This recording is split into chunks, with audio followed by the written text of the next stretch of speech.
ಪರಿಷತ್ ಚುನಾವಣೆಯಲ್ಲಿ ಬಿಜೆಪಿಯ ಎಲ್ಲ ಶಾಸಕರ ಮತದಾನ ಕಂಪ್ಲೀಟ್ ಆಗಿದೆ. ಜೊತೆಗೆ ಕೊನೆ ಕ್ಷಣದಲ್ಲಿ ತನ್ನ ತಂತ್ರಗಾರಿಕೆಯನ್ನು ಬದಲಾಯಿಸಿಕೊಳ್ತು ಬಿಜೆಪಿ. ತನ್ನ ಇಬ್ಬರು ಕ್ಯಾಂಡಿಡೇಟ್ಗಳಿಗೆ 29 ಬದಲು ತಲಾ 30 ಮತ ನಿಗದಿ ಮಾಡಿದೆ. ತನ್ನ ಅಭ್ಯರ್ಥಿಗಳಿಗೆ 30 ಮತವನ್ನು ಚಲಾಯಿಸಿದೆ ಬಿಜೆಪಿ. ಸೇಫ್ ಮಾಡಿಕೊಂಡಿದೆ. ಉಳಿದ ಮತಗಳನ್ನು ಜೆಡಿಎಸ್ಗೆ ಕೊಡುವಂತಹ ನಿರ್ಧಾರದಲ್ಲಿತ್ತು. ಆದರೆ ಯಾವಾಗ ಜೆಡಿಎಸ್ ಶಾಸಕರ ಜೊತೆ ಬಂದು ಮತ ಚಲಾಯಿಸಲಿಲ್ವೋ, ಪ್ರತ್ಯೇಕವಾಗಿ ಆರಂಭದಲ್ಲೇ ಬಂದು ಚಲಾಯಿಸಿ ಹೋದ್ರು, ಆಗ ತನ್ನ ಅಭ್ಯರ್ಥಿಗಳ ಮತವನ್ನು ಸುಭದ್ರಗೊಳಿಸುವ ದೃಷ್ಟಿಯಿಂದ ತಲಾ 30 ಮತವನ್ನು ಕೊಡಲಾಗಿದೆ. ಬಿಜೆಪಿ ಅಭ್ಯರ್ಥಿಗಳಿಗೆ ಮೊದಲಿಗೆ 29 ಮತ ಹಾಕಿಸುವಂತಹ ಪ್ಲಾನ್ ಇತ್ತು. ಜಿಟಿಡಿ ನಡೆ ಮೇಲೆ ಕಣ್ಣಿಟ್ಟಿತ್ತು ಬಿಜೆಪಿ.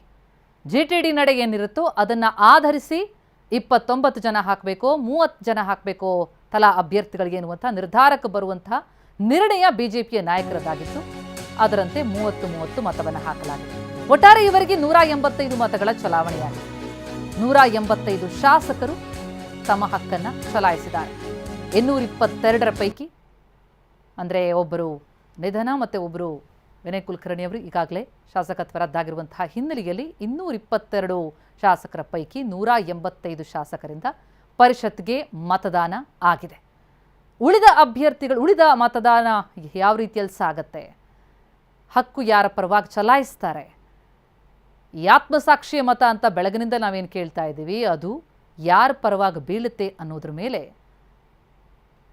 ಈ 5ನೇ ಕ್ಯಾಂಡಿಡೇಟ್ ಗೆಲ್ತಾರಾ ಅಥವಾ ಸರ್ಪ್ರೈಸ್ ಅಭ್ಯರ್ಥಿಯನ್ನು ಕಣಕ್ಕಿಳಿಸಿದಂತಹ ಜೆಡಿಎಸ್ ಅಭ್ಯರ್ಥಿ ಗೆಲ್ತಾರಾ ಅನ್ನೋದು ಗೊತ್ತಾಗಿದೆ.